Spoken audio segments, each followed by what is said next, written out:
Muy buenos, muy buenas tardes. Espero se encuentren muy bien. A disculpar la demora, tuve que ir a los servicios, salía de una clase también. El día de hoy nosotros tenemos como objetivo desarrollar para el curso de psicología a los procesos afectivos y la afectividad, procesos afectivos, perdón, y la motivación. San Marcos me preguntó esto en el último examen, ¿verdad? Y hoy vamos a resolver esas preguntas, las del 2021. San Marcos me hizo una pregunta sobre Maslow, ¿verdad? Con una gráfica. Hoy vamos a resolver esas preguntas, así que hay que estar muy atentos. Sí, ya saben ustedes que durante las clases de psicología resolvemos varias preguntas de admisión. Eso haremos hoy también. Muy bien, empezamos. Los procesos afectivos. Vamos, ustedes son lo máximo. Los procesos afectivos son denominados procesos dinámicos. Profesor, ¿cómo es esto? Bueno, como ustedes son lo máximo, deben saber que los procesos mentales se dividen en dos, en procesos cognitivos y procesos dinámicos. Los procesos cognitivos son los que te permiten conocer el mundo, mientras que los procesos dinámicos te permiten tres cosas. Te permiten relacionarte con el mundo, te permiten energizarte para orientar tu conducta y satisfacer tus necesidades. Y en tercer lugar, te permiten afirmar tus intenciones. Así que te permiten, pues, desarrollar los procesos afectivos, la motivación y, pues, con ello recuerda tú la voluntad. ¿Sí? Los procesos afectivos entonces son procesos dinámicos que permiten que te relaciones con el mundo. Estos van a desarrollar a las emociones, los sentimientos, las pasiones y todos estos se integran en los estados de ánimo. ¿Sí? ¿Cuáles son las características de los procesos afectivos? Pues bien, los procesos afectivos desarrollan polaridad. Esto significa que pueden existir distintos niveles, ojo, y esto es importante, de afectividad, pero en oposición. Profesor, ¿cómo es esto? Sí. Por ejemplo, podemos pasar de la alegría a la tristeza. Podemos pasar de la ira al miedo. Entonces, en la polaridad hay una contraposición de procesos afectivos. ¿Sí? Muy bien. También sabemos que los procesos afectivos desarrollan intimidad. ¿Por qué? Bueno, porque los procesos afectivos son, por definición, subjetivos, al igual que todos los procesos mentales. Son personales, son profundos. En tercer lugar, está la famosa profundidad, que de manera más específica apela a la valoración personal. Algunas personas pueden conmoverse ante una noticia triste en los medios de comunicación, otros no tanto. Algunas personas pueden ver a sus familiares retornar del extranjero y llorar. Hay otras personas que sí, se alegran, pero no tanto. ¿Sí? También hay intencionalidad, porque nosotros podemos afirmar nuestra voluntad. Si nuestro deseo es ir a un concierto, pues vamos a experimentar alegría en plena realización del mismo concierto. Cuando se habla de la valoración social, se habla de un nivel. Por ejemplo, si un sujeto va a un velorio y empieza a contar chistes, pues será claramente rechazado. En la temporalidad, encontrarás que todo proceso mental, incluidos los afectivos, tienen una duración, tienen un inicio, un procesamiento y un final.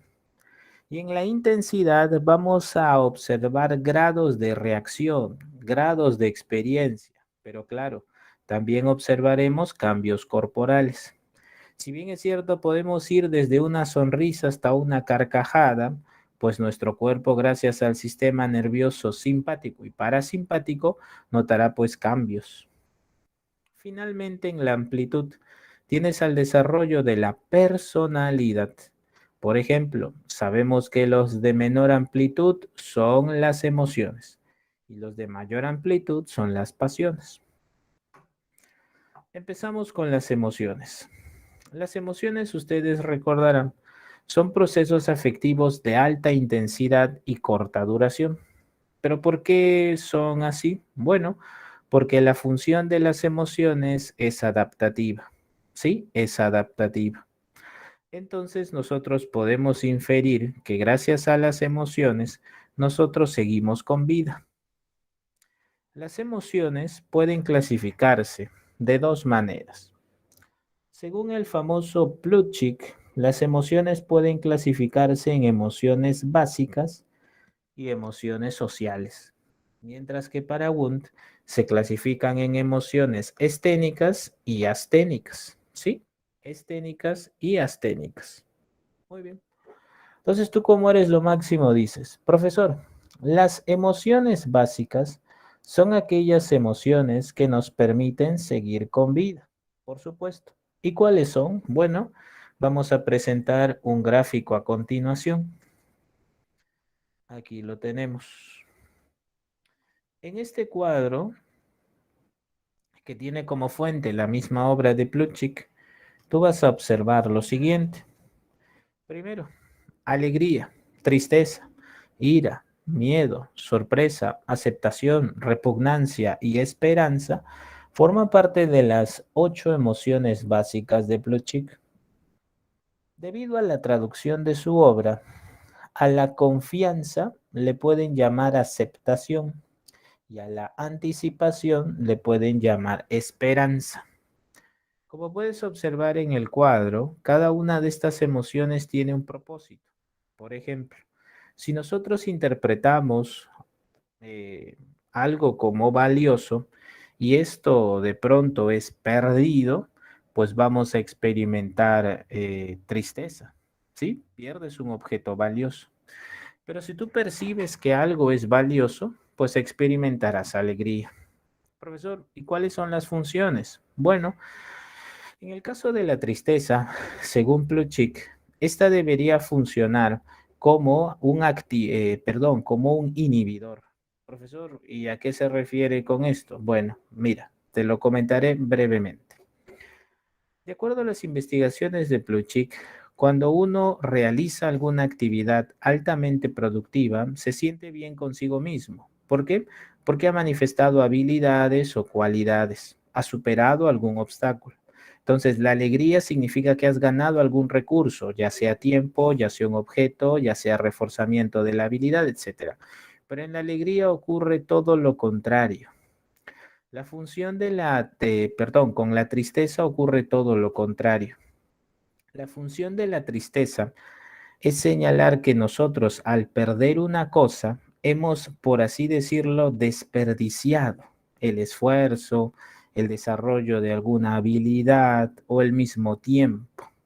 Entonces, mientras que la alegría te energiza, diría el famoso Wundt, la tristeza te inhibe. ¿Por qué? Porque lo intentaste y no funcionó. Quisiste lograrlo y no se pudo. Así que te detienes, te inhibes. ¿Sí? En segundo lugar está la confianza, la cual podría ser traducida también, recuerda, como aceptación. ¿Cuál es el estímulo que provoca la confianza? Pues bien, el formar parte de algún grupo. ¿Cuál es la función? El soporte, la ayuda, el apoyo.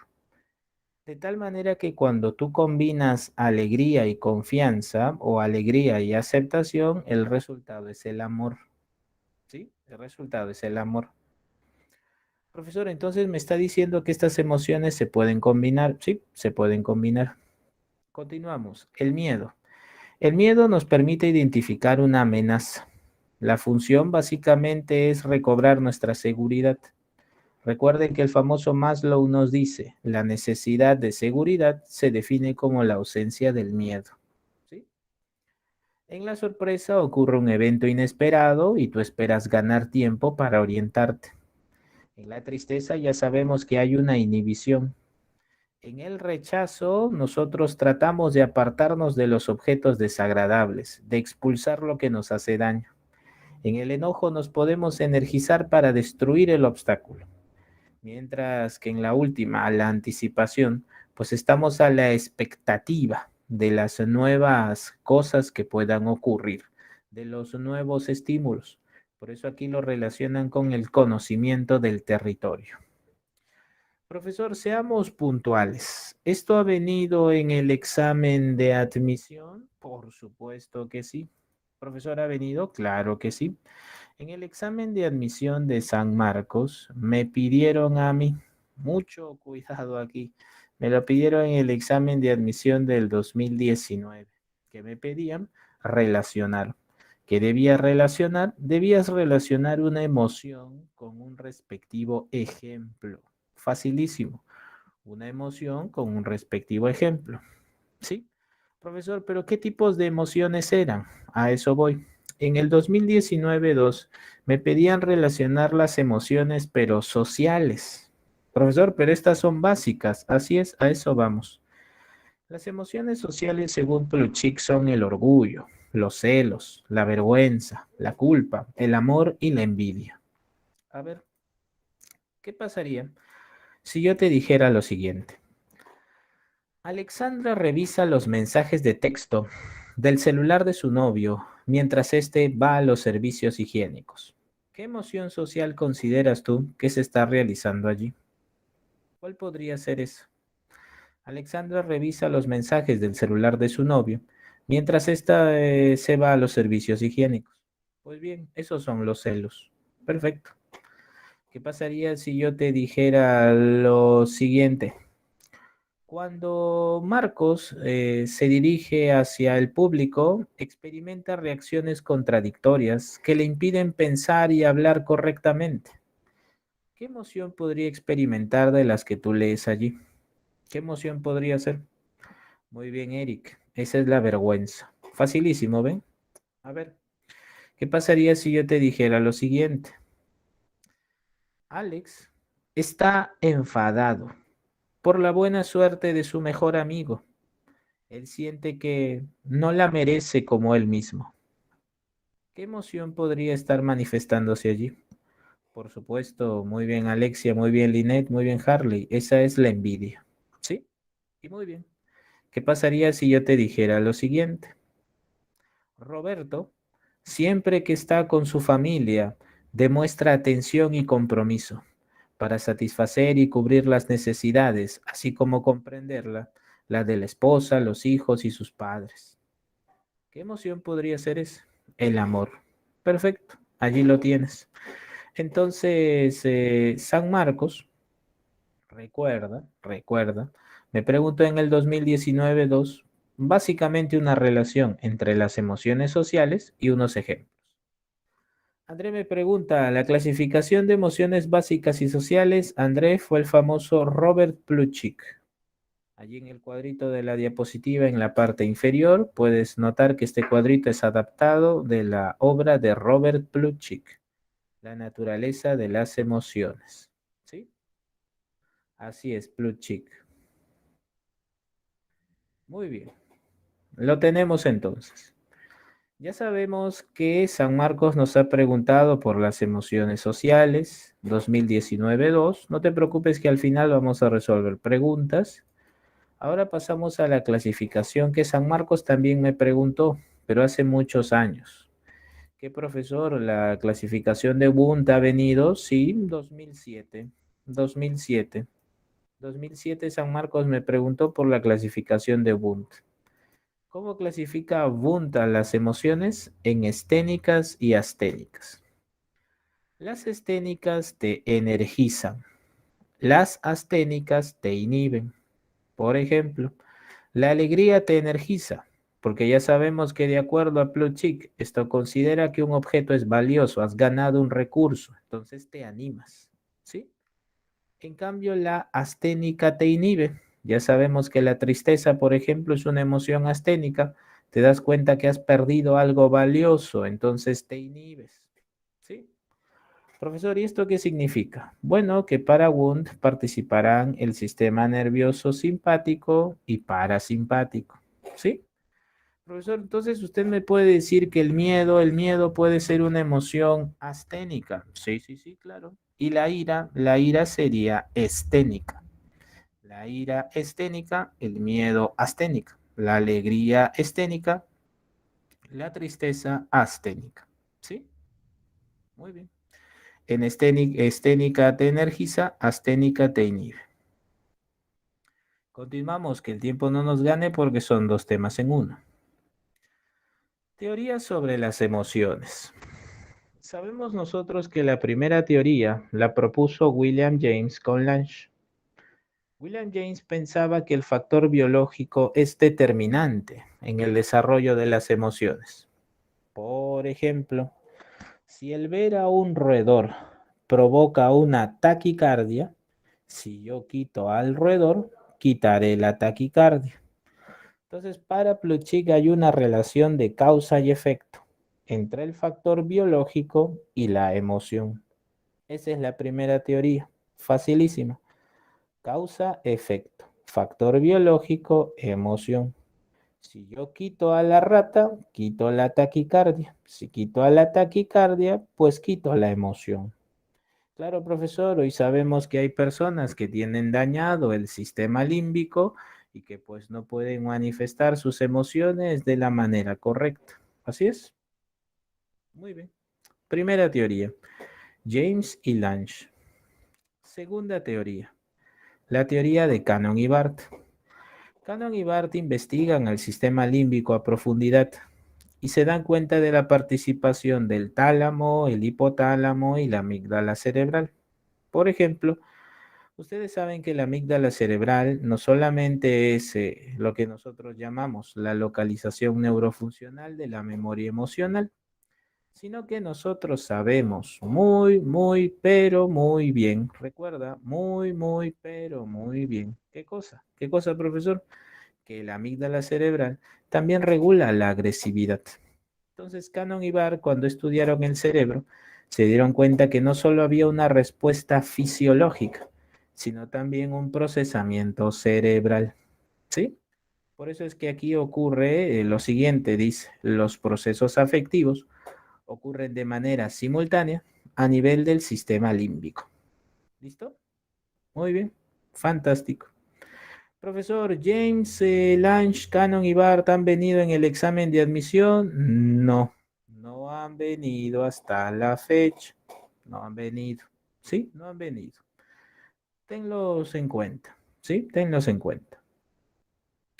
La tercera teoría ya es una teoría cognitivista. ¿Por qué? Porque señala que los procesos afectivos surgen de una evaluación. Se evalúa el suceso y luego se evalúa lo que está pasando en nuestro cuerpo. Y aquí vas a encontrar a Schatzer y Singer. Schatzer y Singer hicieron experimentos con sujetos a los cuales se le inyectó epinefrina, es decir, adrenalina. Pues bien, a un grupo de personas se les informó lo que se le inyectó, a otras personas no. Así que ambos grupos fueron llevados primero a ambientes alegres y luego a ambientes iracundos. Aquellos que estuvieron informados de lo que se les había inyectado, pues cuando estuvieron en un ambiente alegre manifestaron una respuesta moderada. Pero luego cuando fueron llevados a un ambiente iracundo, no manifestaron respuesta. ¿Por qué? Porque eran conscientes de sus cambios corporales. Ahí está la evaluación cognitiva. ¿Sí? En cambio, las personas que no habían sido informadas, al llevarlas a un ambiente alegre, manifestaron euforia. Y al llevarlas a un ambiente iracundo, pues manifestaron también una ira muy grande. Claro, profesores, si no tienen conocimiento de lo que está ocurriendo en su cuerpo, pues no pueden identificar de manera notoria sus emociones. Así es. Esa es la teoría de Schatzer y Singer, doble evaluación cognitiva. En cambio, la última teoría de Lazarus habla también de una doble evaluación, pero esta evaluación hace énfasis en el riesgo, ya no en la interpretación corporal como Schatzer y Singer, no, sino aquí en el riesgo y la capacidad de afronte. Así que se habla de una valoración primaria y una valoración secundaria. Por ejemplo, imaginemos el trabajo que realiza este sujeto. Al lado derecho observamos que hay un sujeto que participa en la desactivación de bombas. ¿Ya? Imaginemos que han colocado esta bomba fuera de un hospital, así que es un experto él en la desactivación de bombas. Muy bien. En este momento deben haber dos valoraciones. La primaria tiene tres momentos, como has podido identificar. Tiene la valoración de la meta, si es relevante o no. Tiene la congruencia o incongruencia de la meta, es decir, hasta qué punto es posible resolver el problema. Y en tercero está la implicación del yo, ¿sí? En la primera, el sujeto en la valoración primaria debe saber si esta experiencia es significativa o no. Si es significativa, pues va a implicar emociones, va a implicar una activación. No, mi labor como desactivador de bombas es salvaguardar la vida de estos sujetos. Muy bien, la meta es relevante. Entonces se va a experimentar en él una serie de emociones, se va a energizar, va a estar motivado. La segunda es la congruencia o incongruencia de la meta. Esta consiste en saber hasta qué punto las condiciones de su realización facilitan o obstaculizan lo que el individuo desea. Por ejemplo, los bomberos de nuestro país. Si ustedes han tenido la oportunidad de ver a nuestros bomberos voluntarios, seguramente se han dado cuenta que carecen de equipamiento. Entonces puedes imaginarte ya el miedo que tienen al ingresar a un departamento quemándose, ¿verdad? El miedo que van a experimentar al no estar protegidos. ¿Sí? Congruencia o incongruencia de la meta, valoración primaria. Y finalmente está la implicancia del yo. ¿Qué significa la implicancia del yo? Por ejemplo, mucho cuidado aquí con esta, con la tercera, con la implicación del yo. Cuando el sujeto evalúa la situación, evalúa el caso, este sujeto va a darse cuenta que él tiene una conciencia moral, que él va a decir, esto es lo correcto y esto es lo incorrecto. Lo que yo debo hacer es esto. A pesar de la dificultad, yo debo hacerlo. Esa es la implicación del yo. ¿Sí? En la valoración secundaria, vas a tener aquí a la culpa o al mérito en la primera. Quiere decir que el sujeto en su capacidad de afronte va a saber si puede controlar o no la situación. De repente el desactivador de bombas dice no, la tecnología de la que dispongo no me permite controlar bien el suceso, así que por favor, que ya salgan todos los enfermos del hospital. Vamos. Luego está el potencial de afrontamiento. El sujeto dice, si yo logro superar el reto, yo sé que hay un beneficio, pero si esto estalla, quiero eliminar el daño o amenaza. Este potencial de afrontamiento ustedes lo pueden encontrar en la película del Capitán América. No sé si ustedes recuerdan que en la película número 1 del Capitán América, eh, el científico a cargo del experimento le dice al jefe del pelotón del programa, le dice, bueno, el jefe le dice, ¿no? Al científico, no estará usted pensando en elegir a Rogers, ¿verdad?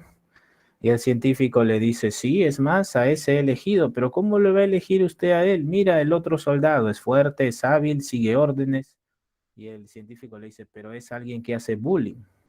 Sí, pero las guerras no se ganan, pues, como decía él, no se ganan con buenos modales, se ganan con hombres. Entonces, este jefe del programa, no sé si ustedes recuerdan qué hace, lanza ¿qué? Una granada, ¿no? Entonces el Capitán América, ¿qué hace? Va corriendo y se lanza sobre la granada. No sé si recuerdan esa escena de la película. Entonces, cuando el Capitán América se lanza sobre la granada, ese es el potencial de afrontamiento, pues. Esa es la valoración secundaria, ¿sí? Esa es la valoración secundaria, ese es su potencial de afrontamiento. ¿Por qué? Porque sabe que si va a estallar, quiere aminorar el daño, pues se tira sobre la granada, entonces quien va a explotar es él y no le va a hacer daño a los demás. Ese es el potencial de afrontamiento. Profesor, me está diciendo usted que esta ya es una valoración secundaria porque involucra su propio desempeño. Así es. Y finalmente están las expectativas futuras. Se refiere al cambio que ocurre en la persona y el medio ambiente. Si ustedes recuerdan la película El Capitán América, cuando este Capitán América, bueno, cuando el soldado iba a recibir el suero y se iba a transformar, tiene una charla con el doctor, ¿no? Y el doctor le dice, independientemente de lo que pase mañana, no te olvides de qué, de ser un buen hombre. Entonces, cuando el sujeto tiene en su capacidad de afronte una serie de valores morales, pues puede enfrentar las cosas de manera distinta. ¿Sí? Esas son las expectativas de cambio entre el sujeto y el medio ambiente. Esta es entonces la teoría de Robert Lazarus. No te olvides, doble evaluación, primaria y secundaria. Primaria, el riesgo de la situación y la segunda, la capacidad de afronte. Una vez conocido a las emociones, debemos conocer también a los sentimientos. Los sentimientos son procesos afectivos que dependen del aprendizaje social y se caracterizan por ser de menor intensidad que las emociones, pero mayor duración, que los recuerda tú, menor intensidad que las emociones, pero mayor duración de las mismas. Profesor, ¿qué diferencia los sentimientos de las emociones? Bueno, en primer lugar, su propósito. Las emociones tienen un propósito adaptativo, ¿sí? Por ejemplo, imaginemos que tú estás muy hambriento y te diriges a una pollería. Entonces pides un pollo a la brasa y cuando estás comiendo al interior del pollo a la brasa hay una cucaracha muerta. Entonces tú sacas de tu boca y sacas como una patita de la cucaracha. Entonces esto puede provocar sorpresa, puede provocar asco y puede provocar ira. Tú nunca más vuelves a ese restaurante porque quieres mantener tu salud, ¿sí? Te permite seguir con vida.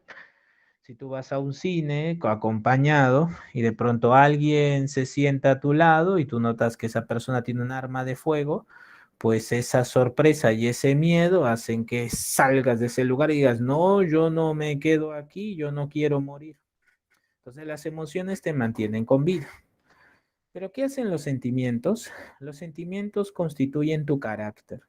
Así que van a desarrollar tu individualidad. Es por eso que los sentimientos van a ser morales, intelectuales y estéticos.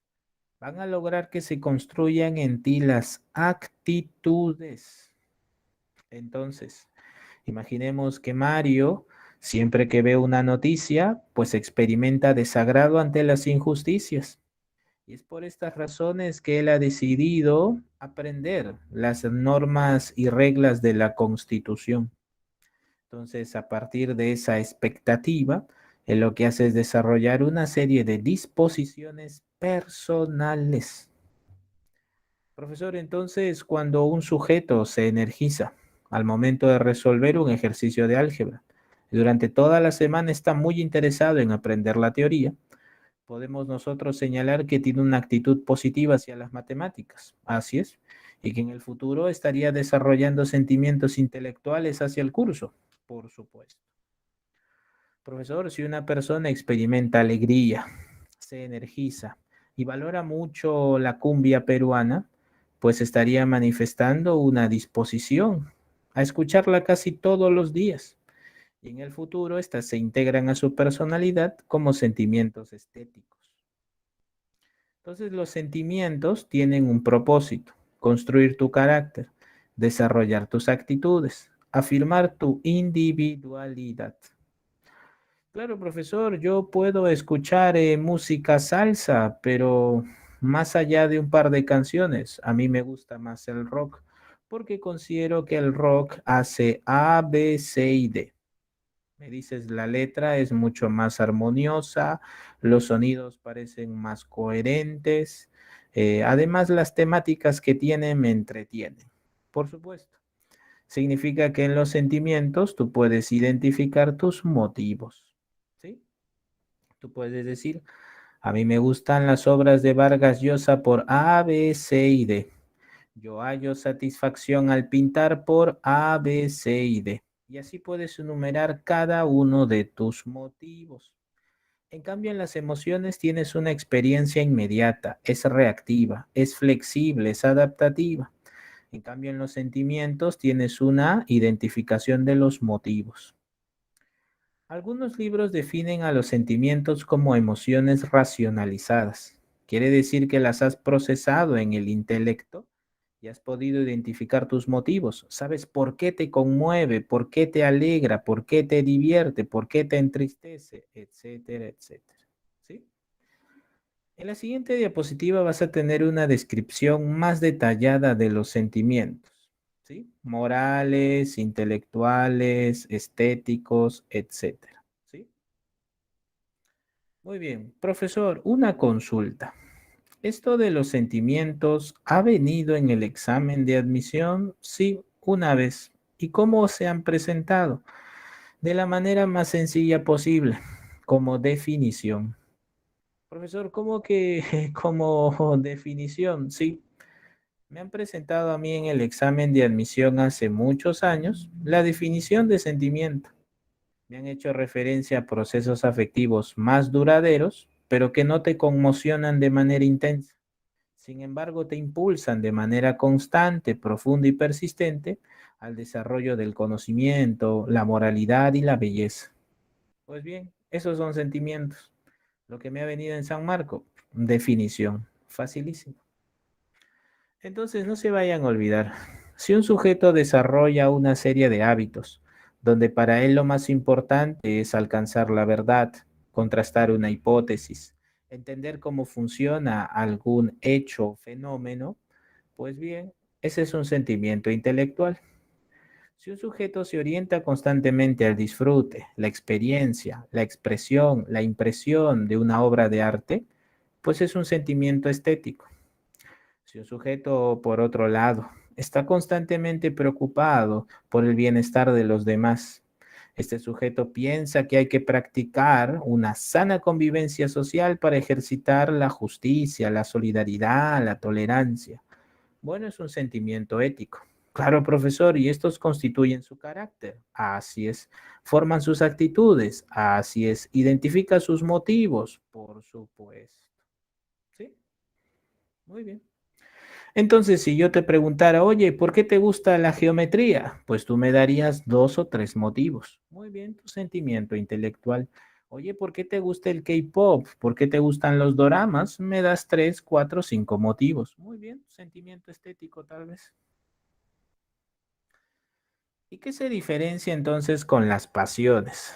Bueno, mientras las emociones son adaptativas y los sentimientos forman tu individualidad, tu carácter e identifican tus motivos, las pasiones orientan tu proyecto de vida. Por eso se dice que las pasiones son absorbentes, por lo tanto, de mayor intensidad y de larga duración. De repente tú practicas algún instrumento musical y dices, sí, mi hobby es tocar guitarra. También canto. Bueno, a veces me grabo y lo subo a TikTok. Ah, perfecto. Tienes un sentimiento estético hacia la música. Muy bien.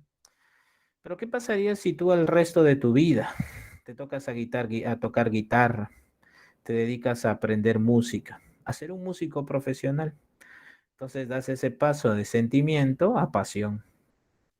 Profesor, si un sujeto pasa 30 años de su vida investigando sobre las anomalías del cáncer, bueno, es un sujeto apasionado. Profesor, ¿podemos inferir que en las pasiones los sentimientos se llevan al máximo nivel? Eso es correcto, porque orientan tu proyecto de vida. Profesor, si una mujer se orienta a la defensa de los derechos del niño desde hace más de 30 años, es una mujer apasionada, por supuesto. Claro que sí. Ahora, las pasiones tienen una clasificación. Hay altas pasiones y bajas pasiones. A las altas pasiones les pueden llamar pasiones positivas, ¿sí? También les pueden llamar pasiones superiores. Y a las bajas pasiones les pueden llamar pasiones negativas, pasiones inferiores, bajas pasiones. Las pasiones positivas son aquellas que desarrollan de manera integral al ser humano, lo energizan, le dan bienestar, alcanza una autorrealización, ¿sí? En cambio, en las pasiones negativas hay un dominio, hay una clara destrucción de la salud. Por ejemplo, ustedes deben recordar a la famosa gimnasta Simone Biles. Durante las Olimpiadas, la famosa gimnasta norteamericana Simone Biles decidió retirarse. Se retiró de las competencias, ¿no? Volvió a participar, pero se retiró de algunas. ¿Por qué? Porque ella declaró que necesitaba resolver algunos conflictos psicológicos. Muy bien, ese es un indicador de alta pasión. En las altas pasiones tú dominas la actividad. Estas no te dominan a ti. Una persona que lamentablemente ha desarrollado alcoholismo o drogadicción, tiene pues que estas adicciones lo dominan. En cambio, en las pasiones positivas, tú eres el que las dominas. Tú dices, ¿sabes qué? Me siento agotado. Hasta aquí no más, ya no doy más. Sí, me encanta la gimnasia, pero este estrés es demasiado. Yo necesito salud mental. Y se detienen, dicen hasta aquí no más, stop, ¿verdad? Profesor, entonces podemos encontrar algunos artistas que, por ejemplo, han hecho uno, dos, tres discos y dicen, ahí nomás, quiero disfrutar de mi dinero. Oye, pero si haces un par de discos más, a ganar más. Mira, te haces dos, tres discos más y ganas 40 millones de dólares. No, pero ¿para qué quiero más dinero? ¿Para qué quiero más dinero? Si con lo que tengo es suficiente. Oye, pero ¿no quieres más? No, no, no. Hay una entrevista al famoso actor argentino Ricardo Darín. De repente alguno de ustedes lo conocen. Él cuenta, por ejemplo, que cuando se encontraba en España haciendo una obra de teatro, él extrañaba mucho a su familia. Estaba a buen tiempo sin ver a su familia. Y de pronto llega un representante de Hollywood y le dice, mira, queremos que hagas este papel de narcotraficante. Te vamos a pagar, el dinero no es problema, tú pon el monto, ¿sí? Y él le dijo, no, no estoy interesado. Pero ¿cómo usted no va a estar interesado? Mira, es mucho dinero. No, no, no estoy interesado. Yo voy a ver a mi familia. Quiero pasar tiempo con mi familia. Entonces, cuando el sujeto ha desarrollado una pasión, por ejemplo, él es un actor, ha estado ya en Hollywood, ha vivido una premiación de los Óscares, ha tenido una carrera exitosa en el teatro, entonces el dinero para él no es un problema, entonces no lo motiva. Entonces, como realiza una alta pasión, él dice, hasta acá nomás, no, ya no, ¿para qué más? Ahí nomás. ¿Se dan cuenta? Profesor, podemos inferir que una persona con pasiones positivas jerarquiza sus necesidades saludablemente. Así es. Si bien es cierto, las pasiones son absorbentes porque orientan tu proyecto de vida, pero la pasión positiva no deteriora tu salud. No, no, no. Más bien la enriquece. La pasión negativa es la que te controla, la que te envilece. ¿Sí? Muy bien. Lo tenemos entonces.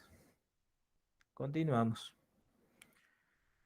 ¿Qué es un estado de ánimo? Un estado de ánimo es en realidad una integración de los procesos afectivos. Ocurre que en el 2019, San Marcos me pregunta lo siguiente. El 2019-2, también por si acaso, 2019-2, San Marcos también me pide hallar una relación entre la afectividad y sus respectivos ejemplos. Entonces, ¿tú qué encuentras? Que en las pasiones se desarrollan estas disposiciones personales que surgen como integración de los procesos afectivos. ¿Saben dónde ustedes lo pueden observar muy bien esto? Cuando la persona está enamorada. ¿Cómo así, profesor? Sí. Cuando la persona está enamorada, imaginemos, y tiene un trabajo de 8 de la mañana, imaginemos hasta 5 de la tarde, esa persona ha tenido un día agotador, cansado, muy cansado, pero apenas ve a su novia, su humor cambia, está alegre, está risueño. Ese es el estado de ánimo. Integra los procesos afectivos. Profesor, me está diciendo que esto es circunstancial y genera, como dicen, una tonalidad afectiva, una disposición personal. Claro, profesor, hay personas que trabajan como vigilantes de 8 a 3 de la tarde.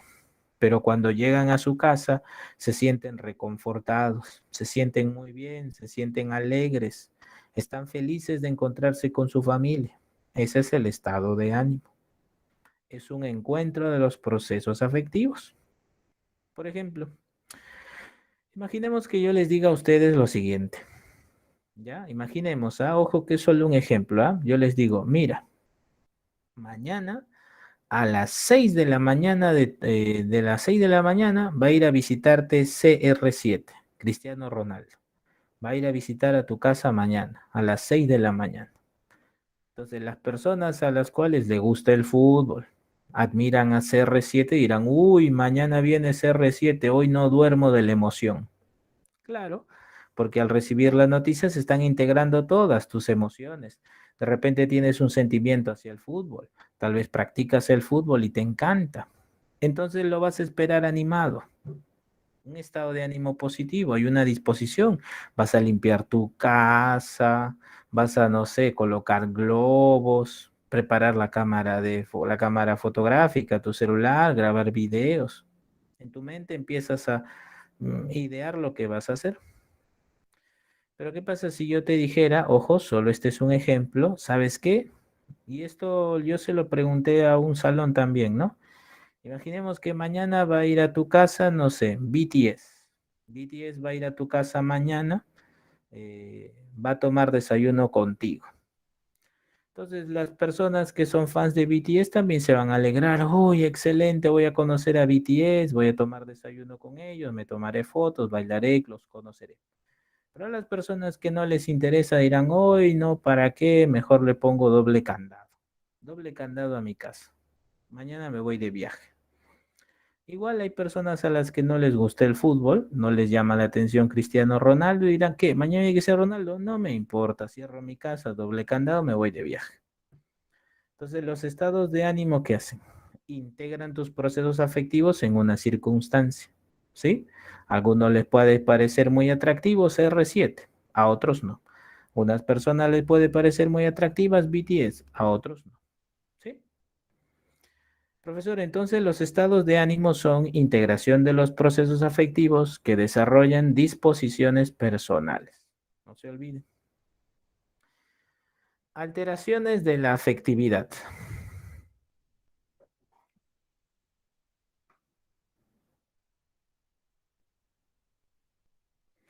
Adrián dice, sería un estado de ánimo cuando de pronto me siento sumamente mal, nostálgico, a pesar de que antes de ello me encontraba bien con las personas que me rodeaban al momento. Sí, claro, ese sería un cambio en el estado de ánimo. Ujú, correcto. Alteraciones de la afectividad. Recuerden ustedes que un trastorno es un estado alterado de la salud, pero una alteración es un mal funcionamiento de un proceso. Por ejemplo, en la angustia patológica hay un estado muy fuerte, notorio, incrementado de tensión, de tensión. Entonces, en la angustia vas a encontrar un miedo intenso, pero este miedo está bien focalizado, ¿sí? El sujeto sabe a qué le tiene miedo. Por ejemplo, hay personas que han desarrollado una angustia patológica ante la noticia de que sus padres están muy mal de salud. Entonces hay un miedo muy fuerte a perderlos. Esa es una angustia patológica, ¿sí? Pero cuando este miedo es multifocal, multidistribuido, se le llama trastorno de ansiedad, ya que los sujetos experimentan preocupaciones, miedos intensos y excesivos, además de persistentes, sobre situaciones diarias, situaciones diarias. Ahora, este trastorno de ansiedad, como puedes notar, es distinto a la angustia patológica. En segundo lugar, existe algo llamado la anedonia, que es la incapacidad para experimentar placer. Y esto se ha detectado en esquizofrénicos como en personas con depresión. Esto nos lleva a señalar rápidamente qué es la depresión. Recuerden que la depresión forma parte de las psicopatologías. En la depresión vamos a tener distintas áreas del ser humano deterioradas. Puedes tener un área cognitiva deteriorada donde hay fuertes pensamientos pesimistas, puedes tener un área afectiva deteriorada donde hay fuertes sentimientos de inferioridad, una inhibición constante a relacionarse, una pérdida de apetito, pérdida de interés, etcétera, etcétera. ¿Sí? Y para terminar, ustedes deben recordar a la película del Joker. En la película del Joker tenías un sujeto que no podía dejar de reírse o de llorar. ¿Se acuerdan? Bueno, a eso se le llama la habilidad emocional o afectiva. Esto es propio de las demencias, además de las lesiones neurológicas, como los cuadros pseudobulbares. ¿Sí? Cuando hablo de lesión, me corrijo y puedo señalar también mejor a una disfunción o a una mala integración cerebral. ¿Sí? Muy bien. Las alteraciones de la afectividad hasta el momento no han venido en el examen de admisión. ¿Sí? Hasta el momento. Así que vamos, que nos falta un tema más. La motivación. La motivación es un proceso que energiza al ser humano y orienta su conducta hacia la satisfacción de necesidades. ¿Sí? Esta motivación puede ser de dos tipos. Puede ser extrínseca o intrínseca. Y esta motivación también puede realizarse en dos niveles, primaria y secundaria. Cuando se habla de una motivación primaria, se habla de una motivación construida biológicamente, ¿sí? Principalmente por el hipotálamo. Básicamente estamos apelando a las necesidades básicas, fisiológicas o elementales, ¿sí? Mucho cuidado aquí, muchísimo cuidado. Hambre, sed, recuerda tú, temperatura corporal, conductas sexuales. Y las motivaciones secundarias involucran la planificación, la estimación del tiempo, el proyecto de vida. Así que tienes allí la participación del área prefrontal. ¿Qué me ha preguntado San Marcos sobre la motivación? Bueno, en el examen de admisión también del 2019, tenemos una pregunta sobre las motivaciones. Básicamente la diferencia entre intrínseca y extrínseca. ¿Sí? Muy bien. Cuando el sujeto se motiva, se energiza con el propósito de evitar un castigo o acceder a una recompensa, pues recibe el nombre de motivación extrínseca. ¿Sí? Por ejemplo, Pepito le dice a su padre, yo voy a aprobar el examen de matemática porque sé que me vas a dar 500 soles a fin de mes. Esa motivación es extrínseca. Pero si Pepito le dice, padre, yo voy a aprobar el examen de matemática, porque quiero demostrarme a mí mismo que puedo hacerlo. Esa es la motivación intrínseca. ¿Sí? Entonces, si un sujeto, por ejemplo, hace deporte, come saludablemente, con el propósito de publicar más videos en TikTok y recibir comentarios halagando su estado físico, es probable que esta sea una motivación extrínseca.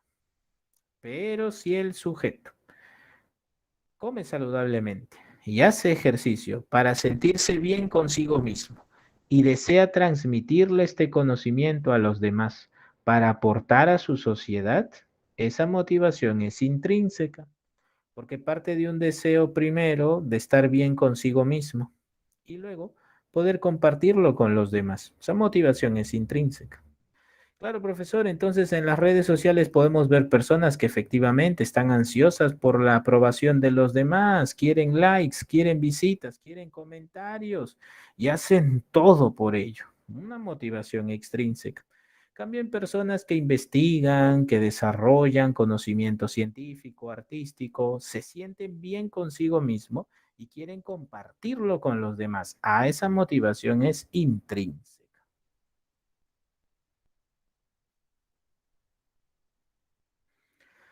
Muy bien, su compañero Adrián dice, la depresión se puede influenciar mediante personas, libros, etcétera. Su compañero Adrián está preguntando, ya. Supongo que la pregunta, Adrián, más iría por si las personas se pueden influenciar por ciertos modelos que han experimentado depresión y son protagonistas en algunos libros o películas. Bueno, como te había señalado, la depresión se produce por el deterioro de ciertas áreas del ser humano, cognitivas, afectivas, no solamente es una.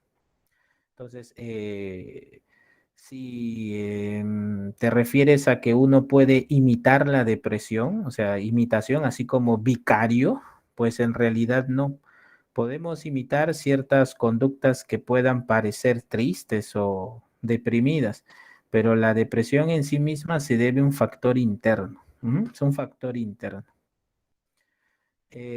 Profesor, si una persona empieza a ejercitarse motivado por un atleta que ha visto, ¿sería extrínseca? Bueno, si el sujeto tiene como propósito evitar un castigo o acceder a una recompensa y como medio está imitando a un atleta, esa sería extrínseca. Pero si el sujeto está muy interesado en desarrollar su bienestar personal, mejorar su salud y como medio imita a un atleta, esa es intrínseca. Ujú. No es a quién imite, sino es cuál es el propósito. Ujú. Una motivación extrínseca puede convertirse en intrínseca con el tiempo, por supuesto. Esto lo vas a observar mucho en los niños. Hay niños, por ejemplo, que se sienten atraídos a los deportes. De repente a un niño le gusta el fútbol. Entonces dice, ay, qué lindo este fútbol, ay, me divierte. Muy bien. El niño de repente inició con una motivación intrínseca. Le gusta correr, le gusta saltar, le gusta jugar, le gusta comunicarse. Pero luego al formar parte del equipo de fútbol, se dio cuenta que la mayoría están interesados en ganar, en trofeos, en medallas, y él no quiere eso. Él quiere sentirse bien con sus amigos. Así que cambia de deporte. De repente se va a un deporte distinto, ¿sí? Donde más que la competencia, pues se haga relación a al sano esparcimiento. Allí tienes un cambio de motivación intrínseca, un rechazo a la extrínseca y su afirmación a la misma intrínseca. Eso ocurre, es muy recurrente, claro. Los seres humanos sí cambian de motivación, sí, sí, de manera notoria, sí, por supuesto. Ujú, sí, claro. Motivación extrínseca e intrínseca. A ver, ¿qué más hay? Preguntas. Ya, ¿qué dice? Puede convertir. Sí, sí, claro. Sí, eso ya lo respondí. Sí. La motivación puede iniciar siendo intrínseca y transformar extrínseca, extrínseca, intrínseca. Sí, pueden variar. Puedes ir de una a la otra, de una a la otra, puedes regresar. Claro que sí. Sí, eso lo puedes observar sobre todo en los niños, porque los niños están en un constante proceso de aprendizaje. Entonces, a veces eligen las cosas por acceder a un premio, pero posteriormente les gusta la actividad que realizan y ya pues cambia la motivación. Sí, por supuesto. Muy bien, continuamos, que el tiempo no nos gane. El proceso motivacional. Esto vino en el 2019-2. También pregunta para relacionar. Mucho cuidado, por favor. El proceso motivacional tiene tres etapas: el estado motivante, la conducta motivada y el estado de satisfacción. A veces el estado motivante lo puedes encontrar, y ojo, así ha venido en el examen de admisión, como elección del motivo. ¿Sí? Elección del motivo. ¿Por qué? Porque en el estado motivante surge la necesidad y tú lo que haces es construir un motivo. ¿Sí? Tú dices, quiero ingresar a la universidad y tú te preguntas, ¿por qué? Bueno, ahí está tu motivo. Yo quiero ingresar a la universidad porque quiero pasar el resto de mi vida haciendo lo que más me gusta. Quiero ingresar a la universidad porque quiero mejorar mis condiciones de vida. En el futuro quisiera vivir cómodamente. Quiero ingresar a la universidad porque para mí hay una gran satisfacción en superar desafíos, etcétera, etcétera. Entonces, en el estado motivante, tú eres consciente de tu necesidad y construyes un motivo. En la siguiente etapa está la conducta motivada, ¿sí? La conducta motivada es toda aquella acción y reacción que se orienta a satisfacer la necesidad. Y esta conducta motivada tiene indicadores, ¿sí? Los indicadores son elección, inmediatez, esfuerzo y persistencia. ¿Sí? En unos minutos lo voy a desarrollar. Y la tercera etapa es el estado de bienestar. En el estado de bienestar tú logras la satisfacción de la necesidad. Por ejemplo, querer ingresar a la universidad se realiza en el estado motivante. Estudiar estratégicamente es tu conducta motivada. Ingresar a la universidad, pues es lograr el estado de bienestar. ¿Sí? Muy bien. Ahora, algo muy interesante que anotar aquí. La conducta motivada tiene cuatro indicadores. Primero está la elección. Una persona realmente motivada es una persona que sabe lo que quiere. ¿Sí? Letra B. Una persona motivada es una persona que no pierde el tiempo. De allí que el indicador es la inmediatez. Una persona motivada es una persona que le pone energía a aquella acción que va a permitir la satisfacción de su necesidad. Quiere decir que emplea esfuerzo. Y en último lugar está que una persona realmente motivada es una persona que a pesar de los obstáculos persevera. Por eso tienes allí la persistencia. No te olvides, elección, inmediatez, esfuerzo y persistencia. Ahora viene lo bueno. Mira, ahora viene lo bueno. Para la motivación en general, ojo, en general, hay ciertas variables a considerar. Motivación en general. Por ejemplo, la motivación puede iniciarse por variables biológicas, como el hambre, la sed, el sueño, etc. Sin embargo, hay otras variables, como las de la personalidad. Por ejemplo, nosotros sabemos que los extrovertidos se energizan en grandes grupos, ¿sí? Entonces van a estar motivados a ir a una fiesta y conocer a más personas. En las variables cognitivas podemos encontrar que muchas metas, muchos sueños, muchos planes pueden energizar a las personas. De repente, Pepito quiere ser un empresario, así que está motivado a ahorrar para que luego con ese capital inicie su negocio. También hay variables emocionales, como en el desarrollo del hedonismo. Hay personas que cuando ven un lomo saltado, un ceviche, cuando ven un plato de comida, pues se emocionan y dicen, uy, qué rico. No pensaba comer tanto hoy, pero ¿qué se va a hacer? Esto es delicioso. Y empiezan a comer. Como cuando las personas dicen, bueno, habrá que romper la dieta. Ahí hay una variable emocional. Encuentran placer al comer, así que bueno, están motivados. Y hay variables conductuales, como cuando se emplean reforzadores y castigos. ¿Sí? Un pequeño que dijo su primera palabra es celebrado por su familia. Pues bien, estará motivado a repetirla. ¿Sí? A partir de lo señalado, puedes inferir características de la motivación. En primer lugar, la motivación es cíclica. Así que cuando se logra satisfacer una necesidad, esta puede retornar, como cuando tienes hambre. La siguiente es que es compleja. Los seres humanos podemos desarrollar motivos cada vez más elaborados. Hay personas que no les basta con estudiar una carrera, estudian dos o estudian tres. Hay personas que no les basta con estudiar, quieren estudiar y trabajar para que en el futuro pues tengan mayores oportunidades laborales. La motivación también es orientadora, dirige tu conducta, ¿sí? Hacia un determinado objetivo. Es jerárquica y lo vamos a ver con Maslow más adelante, porque tú puedes elegir qué necesidades buscas satisfacer ahora y cuáles postergas. La motivación también es homeostática, porque se orienta hacia el equilibrio. Muy bien, continuamos. Primera teoría sobre la motivación. La primera teoría sobre la motivación fue la de Clark Hull. Clark Hull fue un importante investigador que desarrolló el término pulsión. La palabra pulsión hace referencia a un estado de tensión que energiza al ser humano. ¿Sí?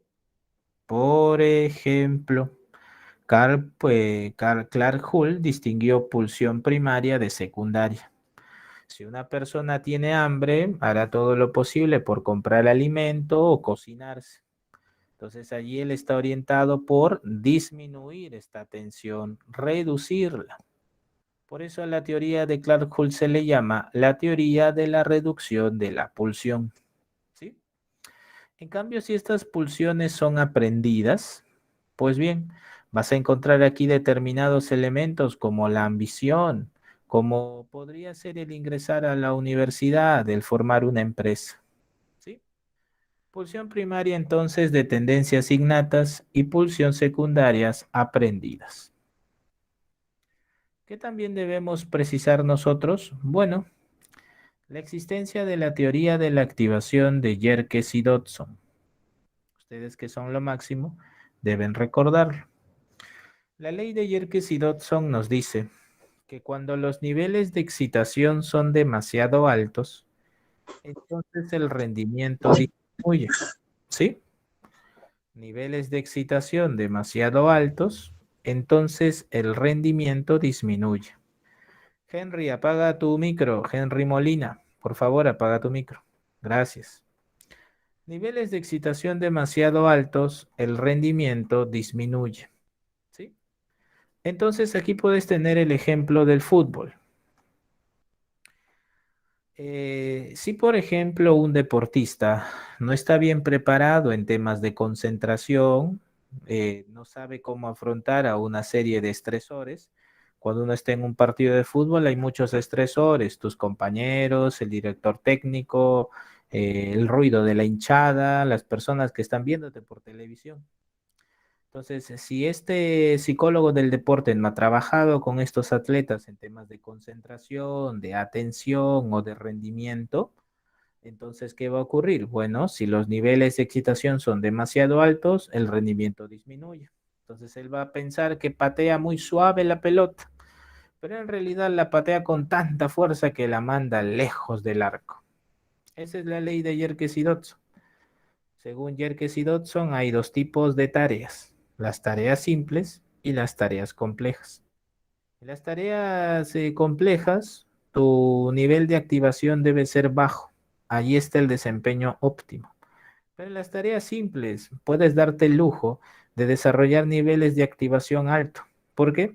Porque al ser una tarea simple, el error no es un problema. No hay demasiados requerimientos. Pero en las tareas complejas sí, como patear un penal en un mundial de fútbol. Eso requiere de mucha concentración. ¿Sí? Continuamos. Según el famoso Freud, la motivación, ya sabes, desarrolla, así es, facilísimo, ¿verdad? Por supuesto, motivos inconscientes. Esto ustedes lo dominan, ya lo saben muy bien. Para el famoso Freud, en nuestro aparato psíquico tiene tres niveles: el nivel inconsciente, el nivel preconsciente y el nivel consciente. En el nivel consciente tú tienes pleno conocimiento. ¿Pleno conocimiento de qué? De los procesos mentales y sus productos. Tú ahora es consciente de estar en una clase. En el nivel preconsciente tienes una serie de contenidos que puedes recuperar con facilidad, sin problema alguno. ¿Sí?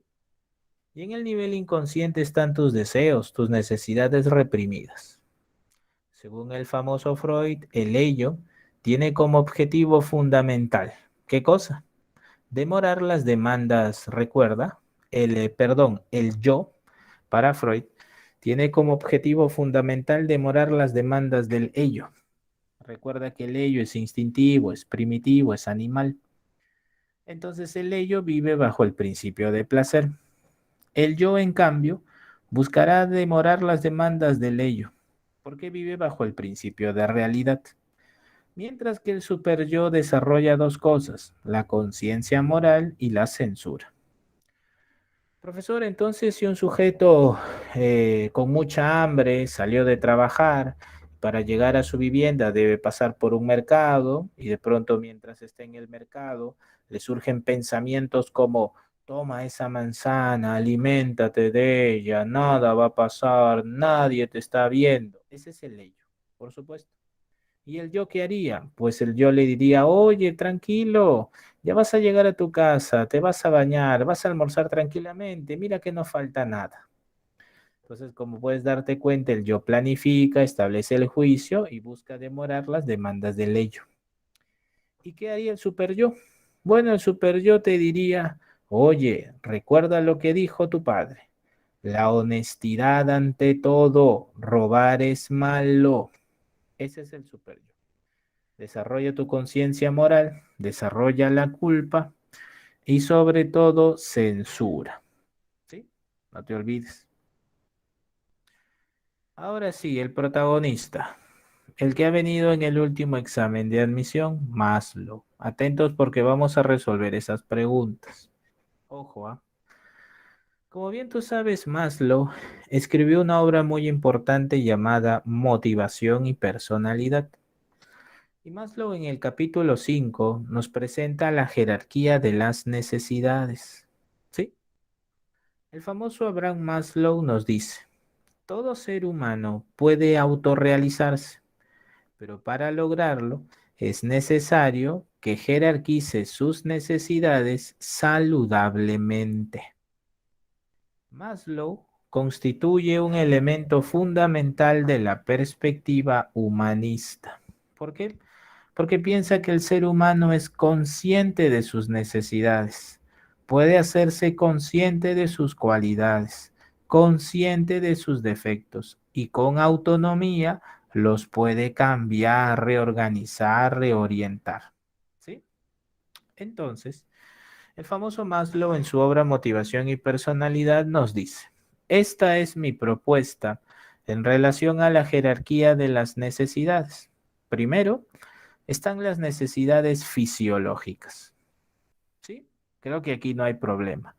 Comer, beber, reposar, actividad sexual, etc. Luego está la necesidad de seguridad. La necesidad de seguridad se define como la ausencia del miedo.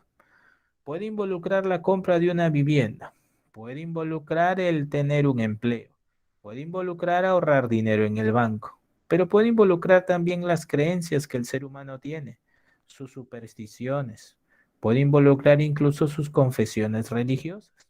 ¿Cómo así, profesor? Sí, una persona que salió a taxear, a hacer taxi desde muy temprano, y cuando recibe el primer pago del día, pues besa el billete y se persina.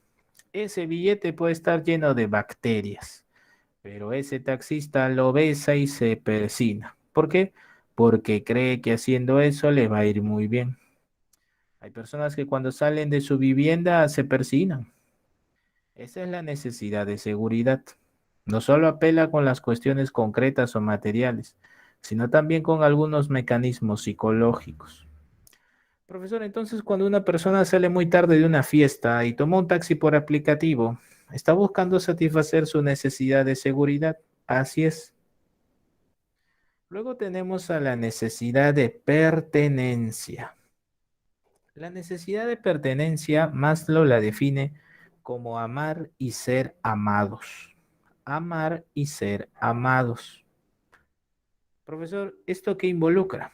El tener una familia, el tener amigos, el formar parte de una comunidad, de un club, de una asociación.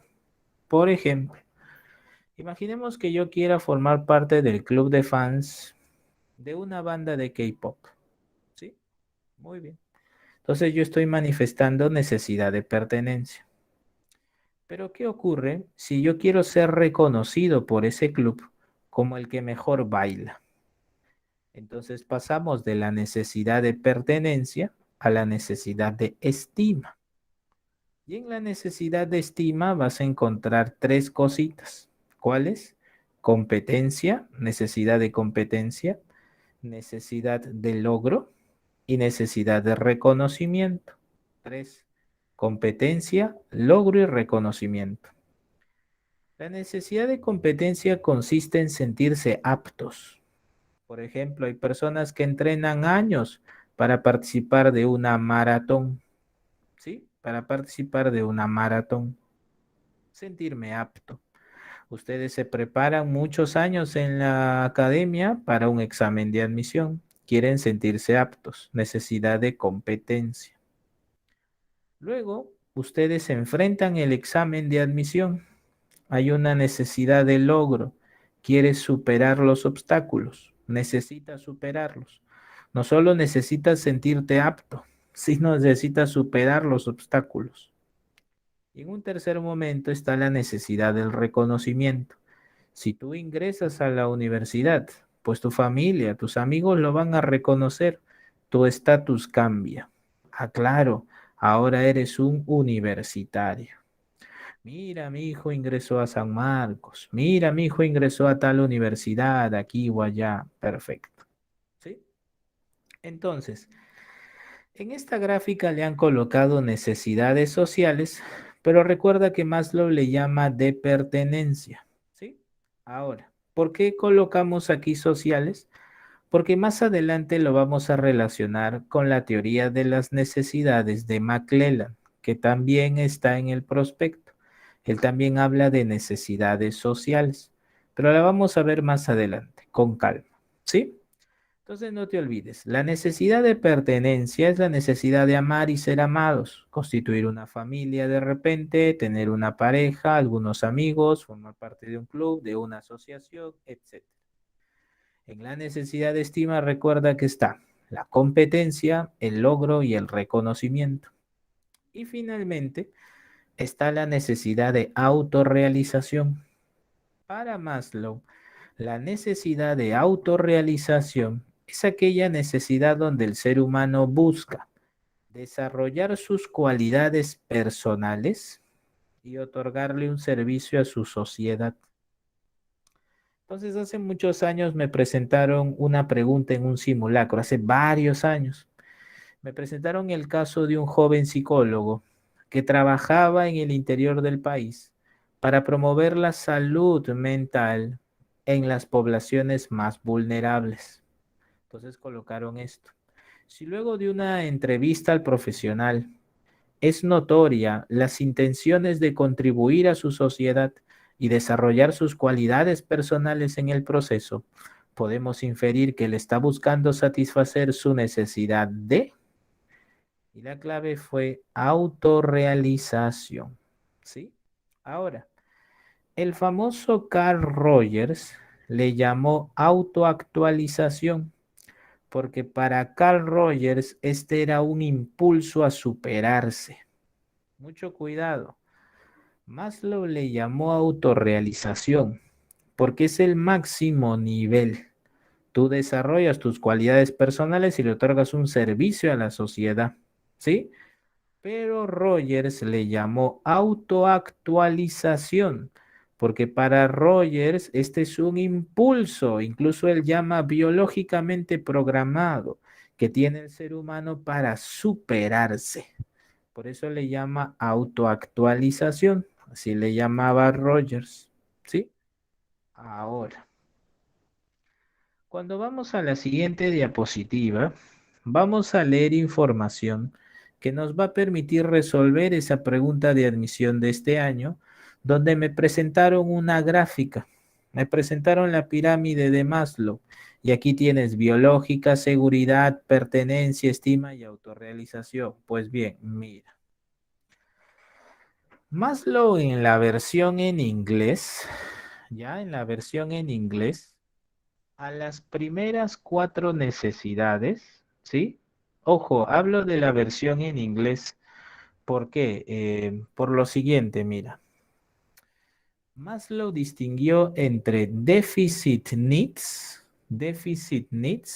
y being need. Deficit needs y being need.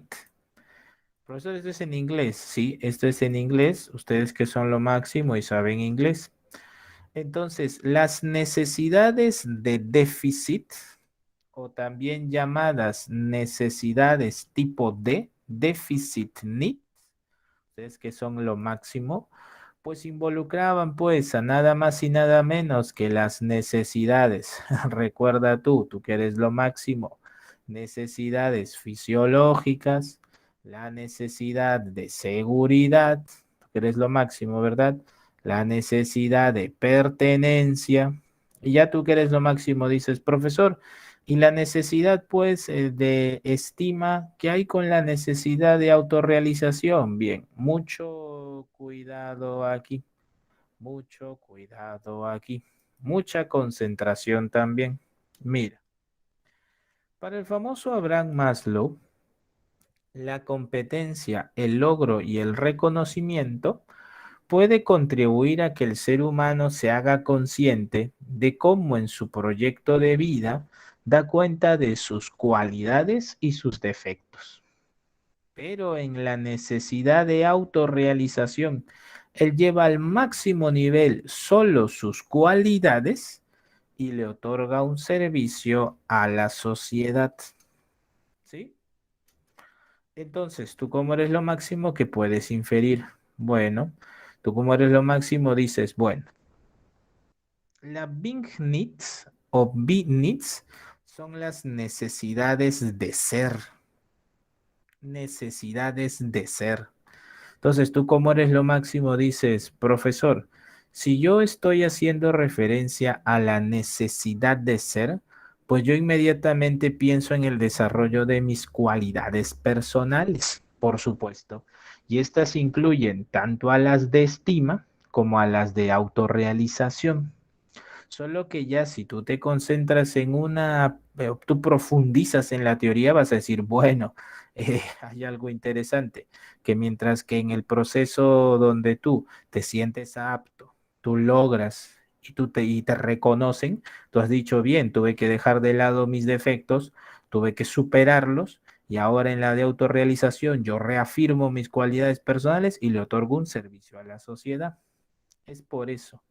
Entonces, las deficit needs serían las necesidades fisiológicas, recuerda tú, fisiológicas, recuerda, recuerda, seguridad, la de pertenencia. Esas son las necesidades de déficit, ¿sí?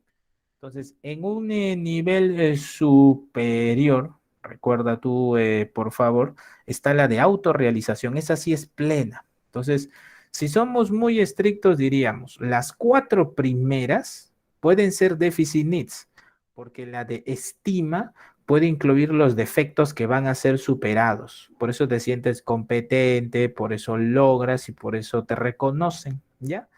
Pero estrictamente la Big Need solamente es la última. O sea, estrictamente la Big Need, la necesidad de ser, es la última nada más. Las cuatro primeras, en la versión en inglés de la obra de Maslow, las cuatro primeras son deficit needs.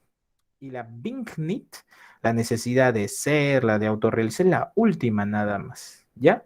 Solo que en el texto que te van a presentar en el examen de admisión apelan a la tensión que existe al satisfacer las necesidades. Y eso es lo que vamos a desarrollar en clase, ¿ah? Eso es lo que vamos a desarrollar en clase. Mira, en las cuatro primeras, tú vas a experimentar una tensión, pero es una tensión ¿por qué? Por superar eso desagradable. Nadie quiere pasar hambre. Nadie quiere estar completamente solo. Ojo, ¿ah? Nadie quiere estar, y no, lo vuelvo a repetir, nadie quiere pasar hambre, nadie quiere estar solo, nadie quiere pues solo quedarse con sus defectos, ¿ya? Entonces, la tensión desagradable tiene que desaparecer. En cambio, en la de autorrealización, tú experimentas cuestiones desagradables como un simple paso para fortalecer tus cualidades personales. Por ejemplo, este joven que te comentaba, psicólogo, que participaba en la realización de un programa para el desarrollo de la salud mental en las poblaciones vulnerables. Muy bien. Este joven ha tenido que ir por carreteras que no están bien definidas. Este joven ha tenido que caminar largos tramos bajo el sol. Este joven ha tenido que notar que no se pueden satisfacer las necesidades más básicas. pero ¿qué cosa? Persevera en su objetivo. Entonces, tú vas a encontrar que en las cuatro primeras, la tensión que se busca superar es una tensión claramente desagradable y que no quieres volver a repetir. Pero en la autorrealización, tú puedes soportar las tensiones desagradables para que en el futuro se reafirmen tus cualidades personales. Profesor, ¿me está hablando acaso del sacrificio? ¿Me está usted hablando de esas personas que dicen, yo para llegar a este lugar tuve que pasar esto y aquello? Y profesor, cuando estas personas lo recuerdan, dice, sí, yo lo hice y estoy feliz porque me superé a mí mismo. A eso voy. Entonces, en unos minutos, cuando te presente la pregunta de admisión, no olvides eso.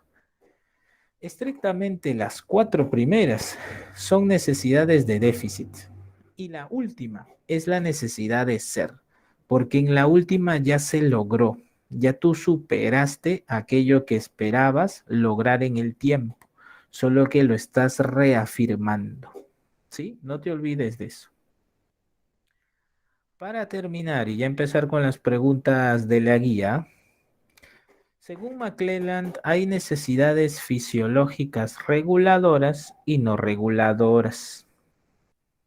Su compañero André dice, uy, se llenó, ya vamos a abrir.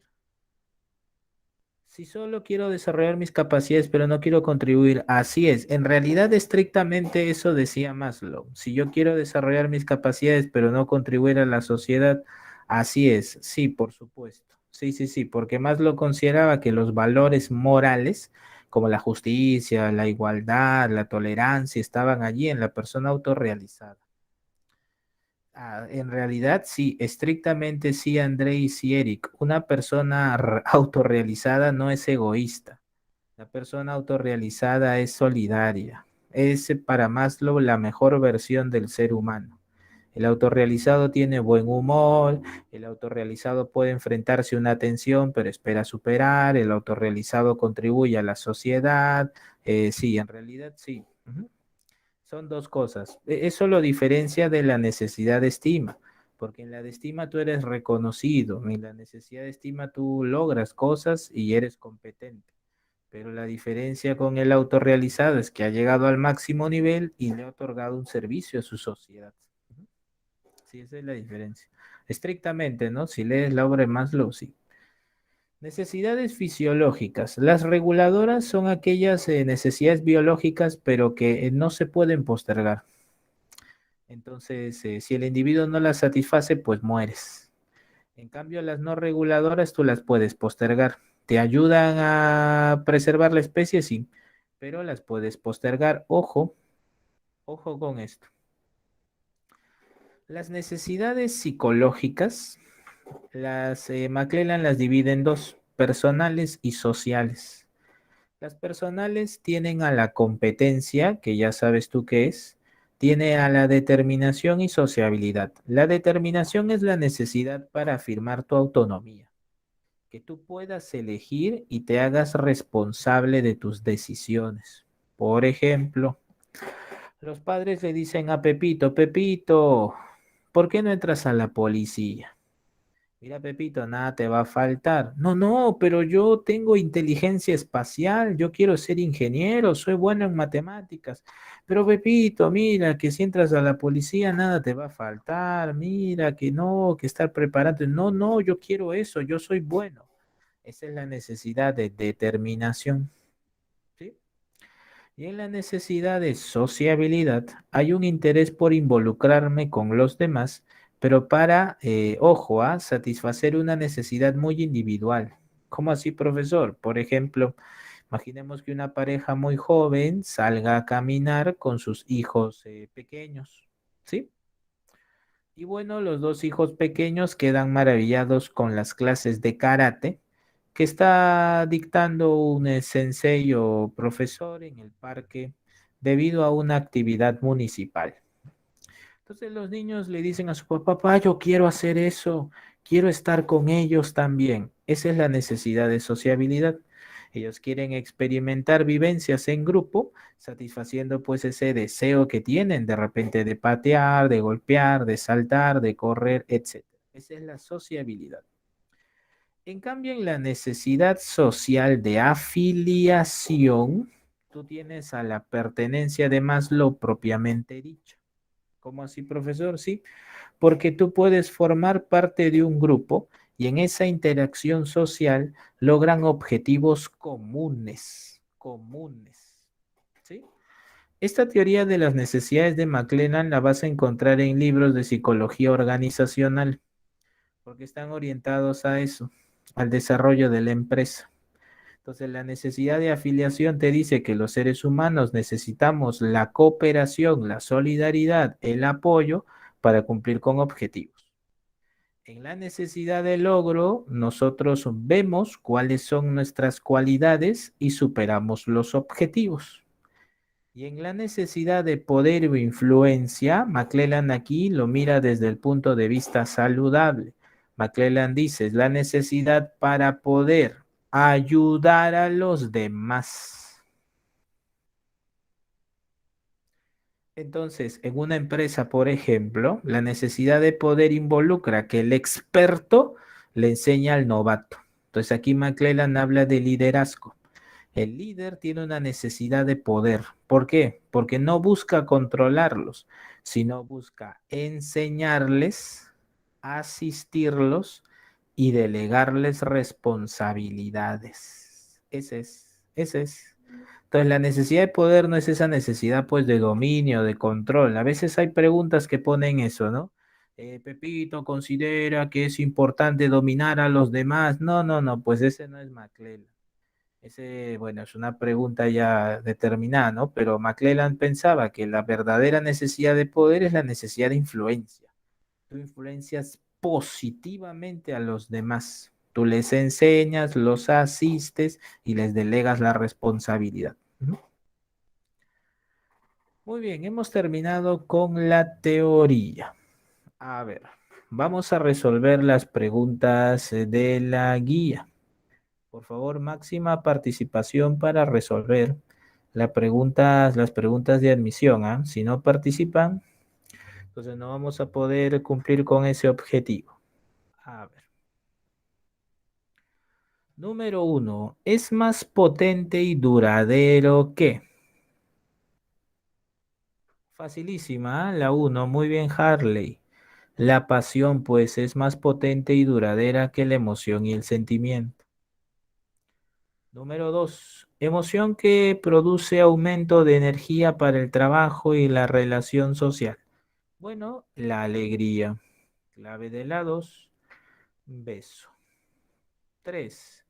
Según la teoría de la jerarquía de las necesidades de Maslow, los individuos que siempre van en busca de mejorarse como personas están manifestando, por supuesto, la mejor versión del ser humano. Sí, claro.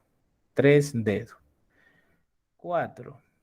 Las emociones intensas provocan una alteración de la actividad en general y particularmente de la afectividad.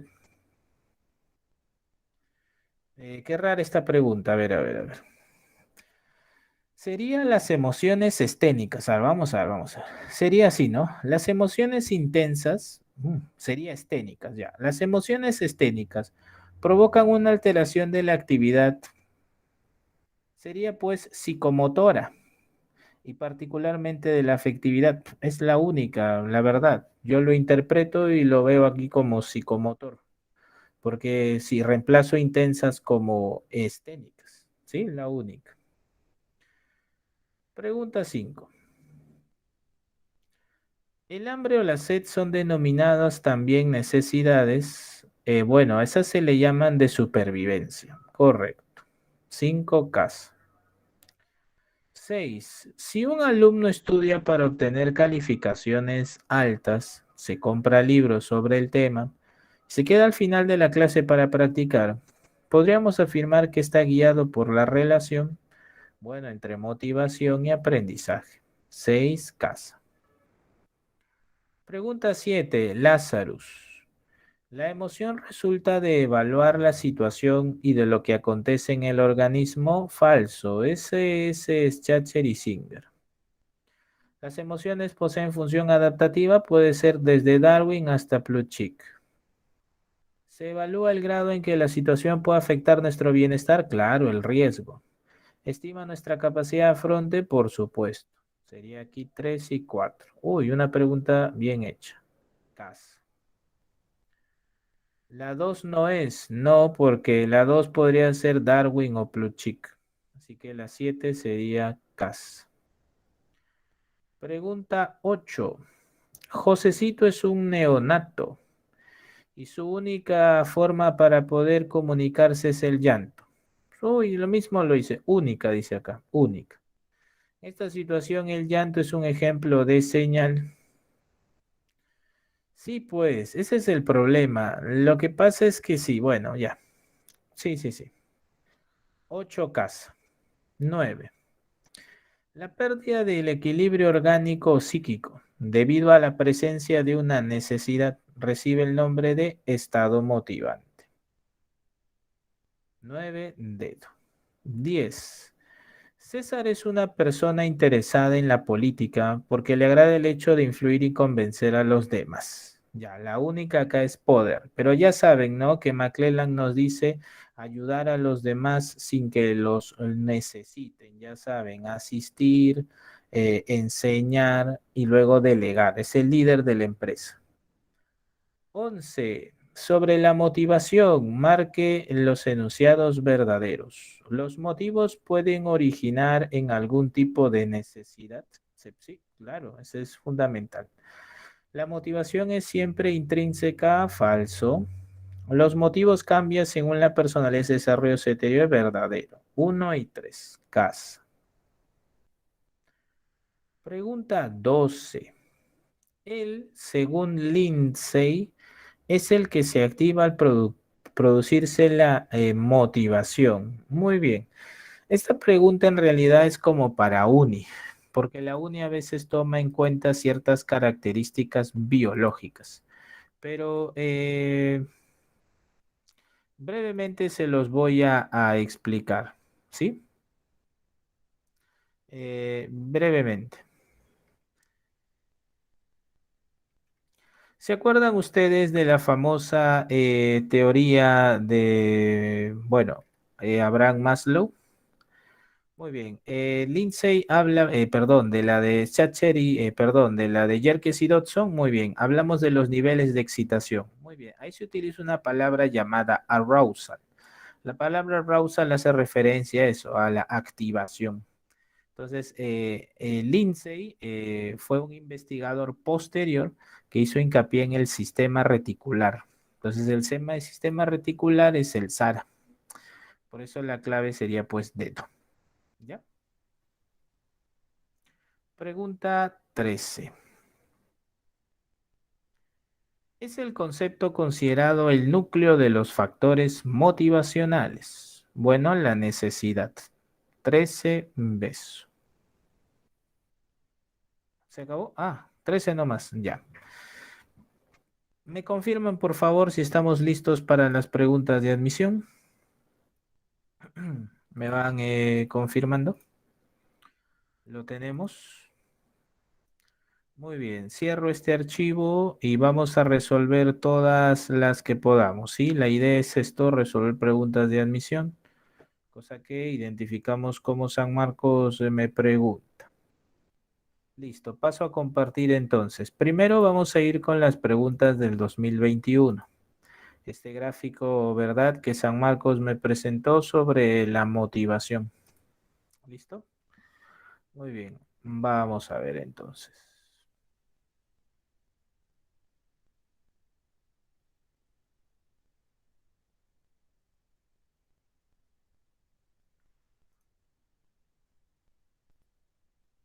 Listo, ya abrí una. Lo que pasa es que ha venido en dos bloques, ¿no? Ya abrí uno. A ver, vamos con el otro.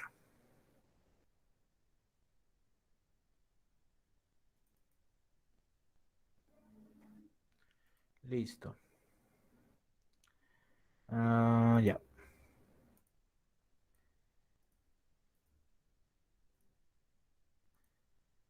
Ya está. Muy bien. Vamos a brindar 2 minutos para esta lectura y luego presentamos las preguntas. Te recomiendo que captures esta información para que cuando leas las preguntas puedas regresar a este contenido. Te recomiendo que lo captures, ¿sí? Entonces a la 1:44 te presento la pregunta. Vamos.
Muy bien, a la 1:47 leo tu clave.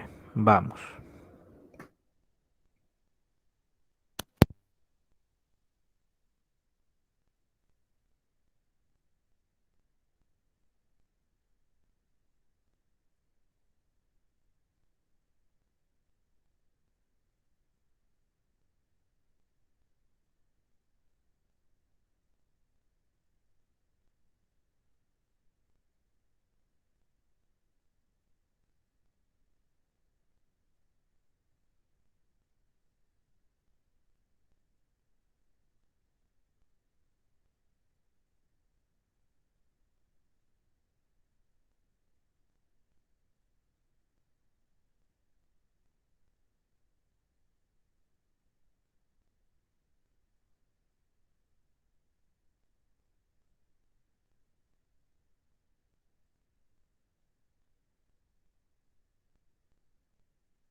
Muy bien, nos dice, a partir de la información brindada en el gráfico y en el texto, se puede inferir que la letra A dice, toda persona con éxito económico y reconocimiento social logrará satisfacer su necesidad de autorrealización. Falso, ¿verdad? Por eso tú puedes desarrollar ahí tus cualidades personales, pero ¿dónde está el servicio a la sociedad? La A no es del todo cierta. La letra B, un niño con carencia de afecto y protección familiar no podrá satisfacer esa necesidad con el afecto de otras personas. Falso, sí podría.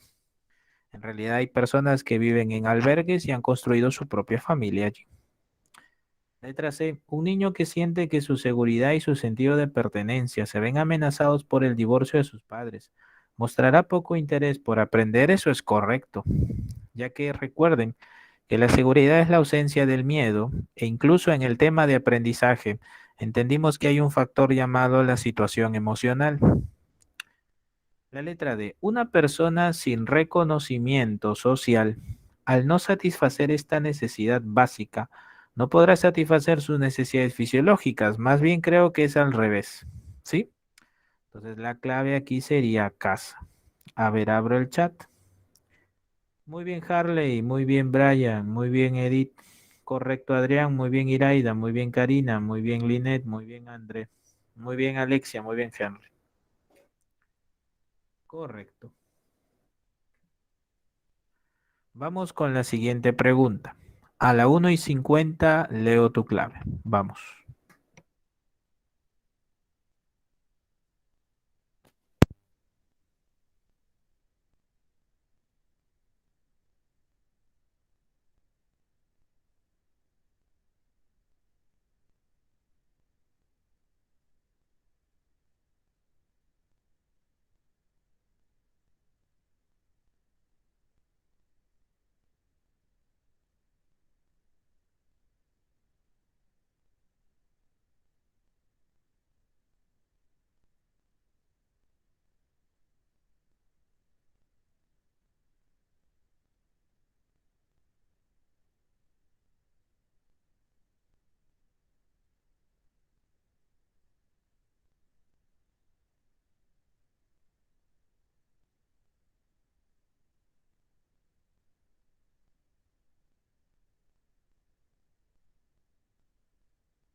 Si comparamos las necesidades básicas con las necesidades superiores o de crecimiento, es posible afirmar que,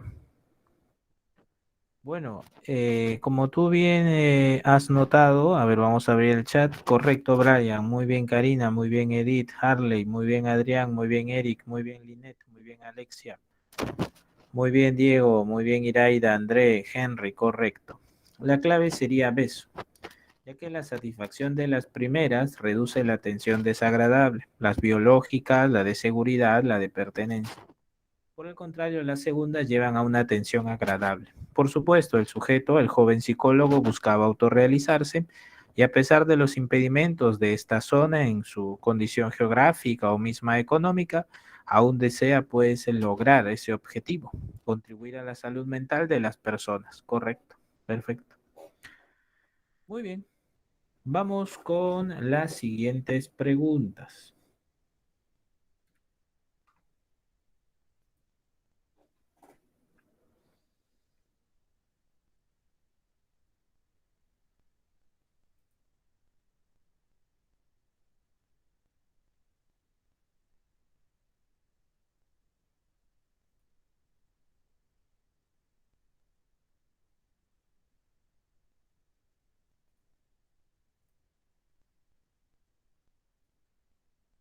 Muy bien, a la 1:54 leo tu clave. Vamos.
Muy bien, en su libro Motivación y Personalidad, Maslow hace referencia a las necesidades psicológicas y afirma que la necesidad superior está en el nivel más alto del desarrollo evolutivo. Fácil, ¿verdad? Esta es la de autorrealización. ¿Sí? Muy bien, entonces, no hay problema aquí. Perfecto, Edith, Karina, Eric. Muy bien, Adrián. Muy bien, Ana. Muy bien. Listo. Perfecto. Vamos ahora con las preguntas de afectividad, ¿sí? Ya hicimos motivación. Ahora vamos con las de afectividad.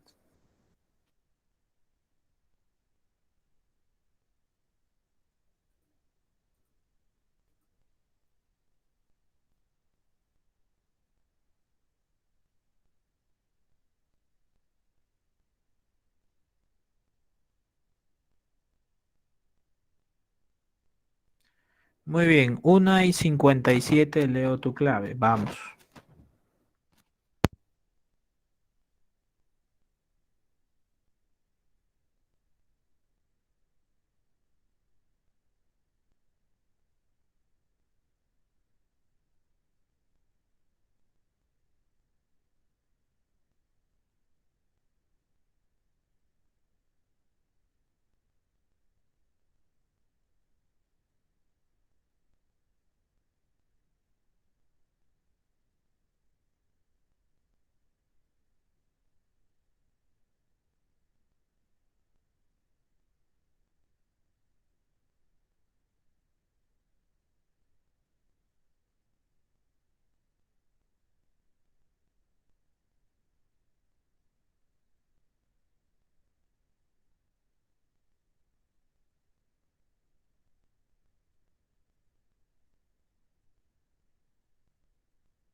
Muy bien. Excelente, lo tenemos. Sencillísimo. Muy bien, así es. El amor involucraría a Francisco con la atención y compromiso por su esposa, que Jorge esté molesto por la buena suerte de su vecino, son efectivamente, forma parte de, claro, muy bien, muy bien. Los celos, la envidia, perdón, sí, dedo. No hay problema. Muy bien, Karina, muy bien, Iraida, muy bien, Adrián. A la 1:59 leo tu clave. Vamos.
Con el sentimiento, Juan, cada vez que recuerda a su jefe, frunce el ceño y se enoja. Con la pasión, Roberto conversa de fútbol y ahorra para ir a Qatar. Con el estado de ánimo, Rosa se predispone a pasear en primavera. Y cuando María ve un accidente, grita, llora, palidece, es una emoción. Muy bien, la clave es dedo. Excelente. Vamos con la última pregunta.